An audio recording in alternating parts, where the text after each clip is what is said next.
Most Segway users only open their mobility app to check their battery and maybe update your scooter. If that's all you do, you're missing out on a lot of features. Today I'm going to walk you through the Segway mobility app menu by menu. I'll show you from basic features to the hidden features Segway doesn't really advertise. Welcome back to Other Ride, where we explore everything about e-scooters. If you're new here, hit that subscribe button because we do deep dives on e-scooters that you won't see anywhere else. And for my regulars, stick around. I'm going to share with you some tips that even Segway doesn't advertise. The first thing you see when you open the Segway mobility app is the homepage. This actually contains your scooter's name, which I changed, the range, the current battery, and of course some quick features that you can activate and customize. Dashboard, power off settings, navigation, locking, and schedule charging. You can actually change this a bit. Once you open the dashboard, you will see at a glance stats about the current ride, watt usage, vehicle temperature, current, voltage, etc. You can actually use this if you're mounting your phone on the scooter, so it's like a dashboard when you're riding. The power off toggle can actually be used to power off and turn on the scooter from your phone. Once you open the settings menu, you will see that it's structured on categories. The first category is safety, and the first option in the safety category is locking function. This is actually used to lock your scooter. You can actually use either a pattern or a pin lock. So for example, if you're not having your phone with you, the scooter will lock. If you're not near the scooter, it will actually lock, and it will require a pattern or a pin to actually start. So, code lock. Here you can set either digital code lock or pattern code lock. I've set mine to digital code lock, and I'll show you exactly how that works. Air lock. Well, if you're near your scooter and you have your phone with you, you can actually unlock the scooter without actually entering the pin or the pattern you've set earlier. This is actually a very useful feature. Abnormality alert is the next menu in the safety category. This is actually an alarm in case someone moves your scooter and it's locked. So for example, if you're leaving your scooter somewhere outside and someone tries to move it, to fold it and run away, it will sound an alarm and it will lock the wheels. You can actually customize, you can actually enable it. You can customize the sensitivity, and you can actually disable the alert if you fold it. I don't know why you would want to do that, but you have this option. Going back, you will see auto power off. Actually, you can set the time it takes for the scooter to power off. I don't know why you would put that in the safety category, but it is what it is. You can actually set it from 1 minute to 30 minutes. I usually leave it around 5 minutes, which I find is a great balance between being too often and being too much, like 30 minutes. Traction control system. I think this is part of the SegRide experience they advertise on the website, but I've never used it. In theory, it should actually keep your vehicle steady on a slippery road. For example, if it's raining, that would be very useful so you don't fall. But I've never used it because I never take the scooter out on a rainy day. We'll probably test it at some point, but didn't so far.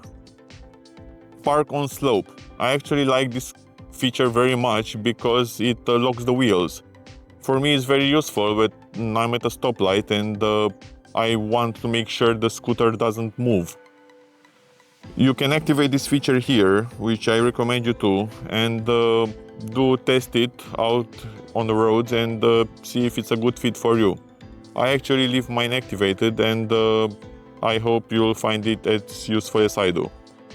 Quick features. You can actually customize this, and you can actually customize the quick toggles I showed you on the home screen earlier.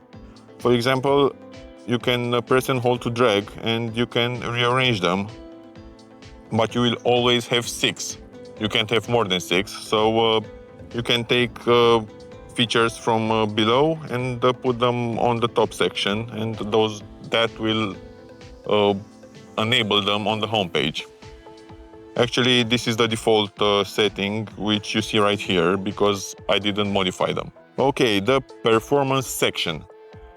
This is where all the power is, and I highly recommend you play with the settings in these menus, because they will improve and they will change how you experience the scooter.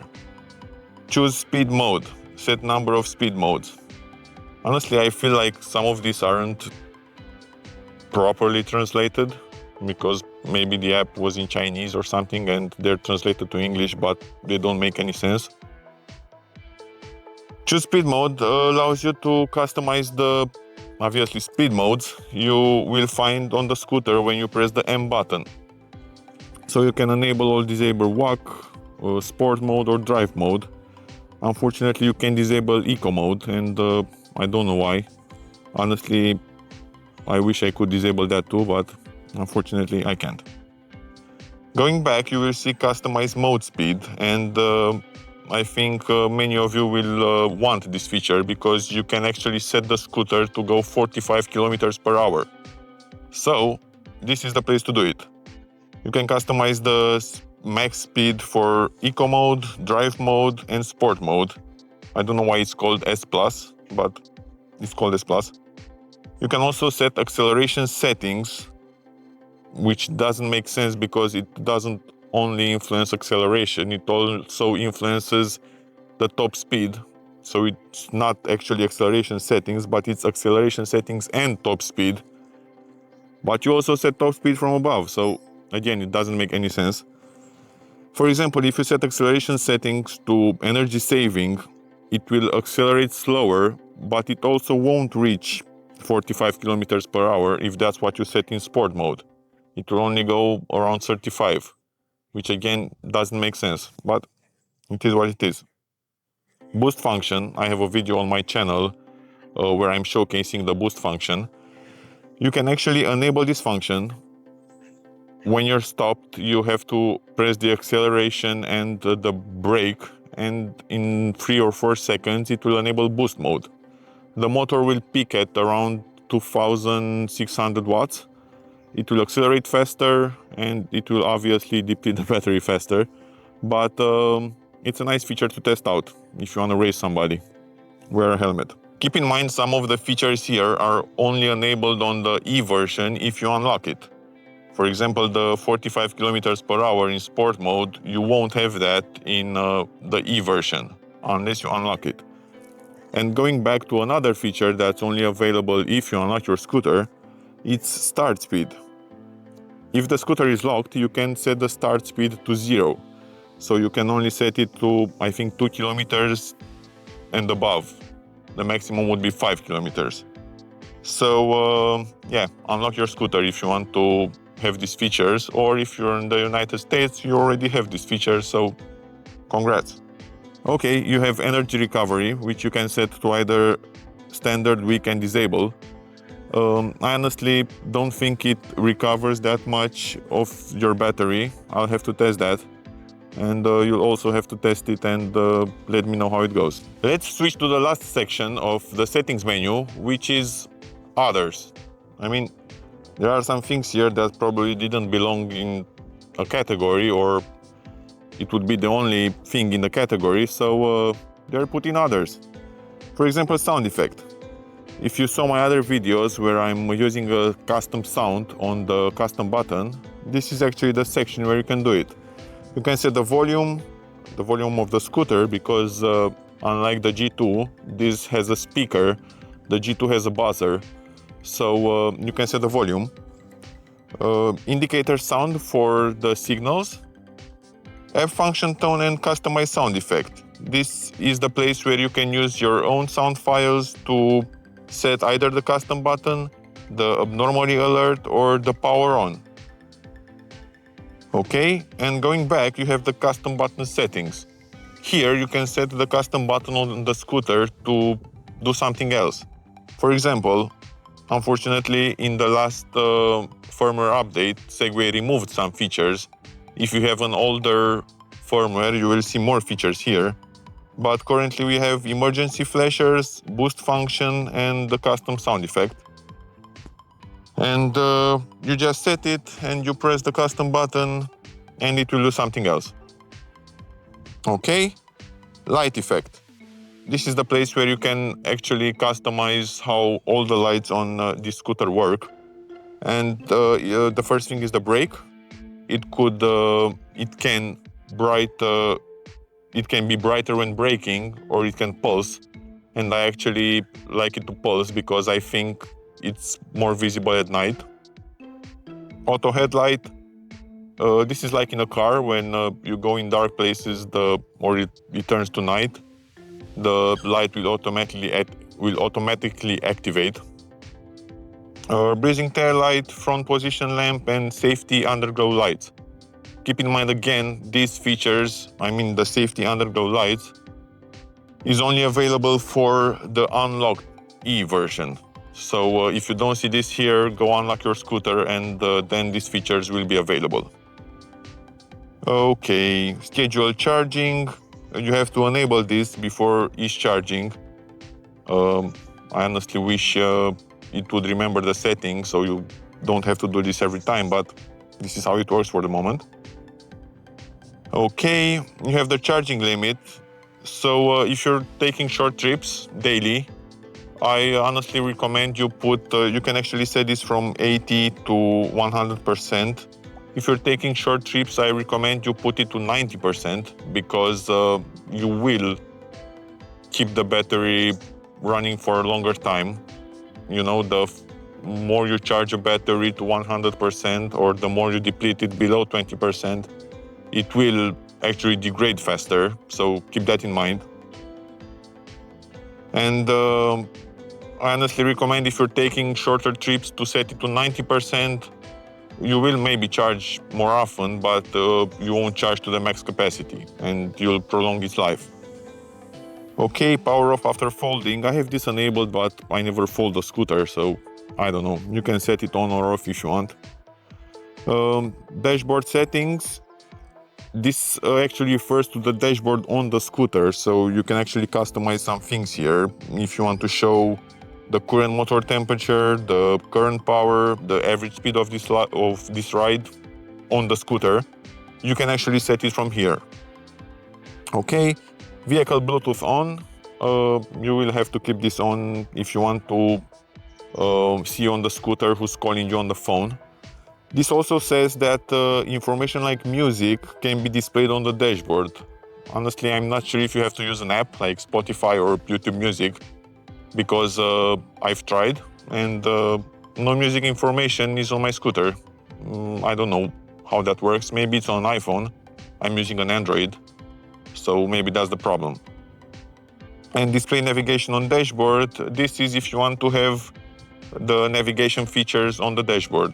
You can actually input a destination and you will see turn-by-turn directions on the dashboard. I don't use it that much. It's a nice feature. Honestly, I know where I'm going.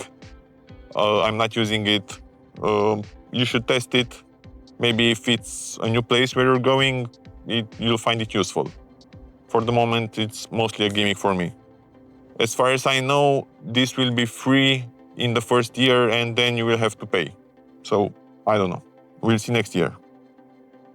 Okay. You can set imperial and metric system. Obviously, I'm in Europe, so it's metric.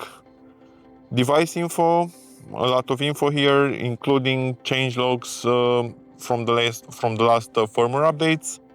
You can also get battery details, which, as you can see, if you go also to more info here, you will see the remaining capacity of the battery. It actually dropped a bit for me. I have 38 charging cycles. So in 38 charging cycles, this is the remaining capacity I have. Every battery will degrade in time. This makes no exception. Unfortunately, it is what it is. And the last thing we have here is the sleep mode. Well, this scooter never turns off. Even if you turn it off from the button, it's kind of always on because you can control it from your phone. So it means it's not off like you would expect it to. Also, when you turn it off, around 3 or 4% per night, it will consume power because it's not off. So if you're leaving for a week or two and you want the scooter to be completely off, you will have to set sleep mode from the menu. Unfortunately, you can't turn it on again unless you plug in the power cord. So keep that in mind if you somehow you're away from home and you put it in sleep mode from the app, that you won't be able to turn it on unless you plug it in. So keep that in mind, so nothing bad will happen, okay?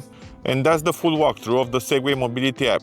From basic dashboard info to hidden tracks, you've now got everything you need to actually use the app, not just, open it once and forget about it. If you found something useful new today, drop a comment with your favorite hidden feature. Well, if you want even deeper guides like, unlocking advanced settings, even unlocking your scooter, modding it, join our Discord server. The link is in the description. Don't forget to hit like, subscribe so you don't miss the next ride. Until then, stay safe and wear a helmet.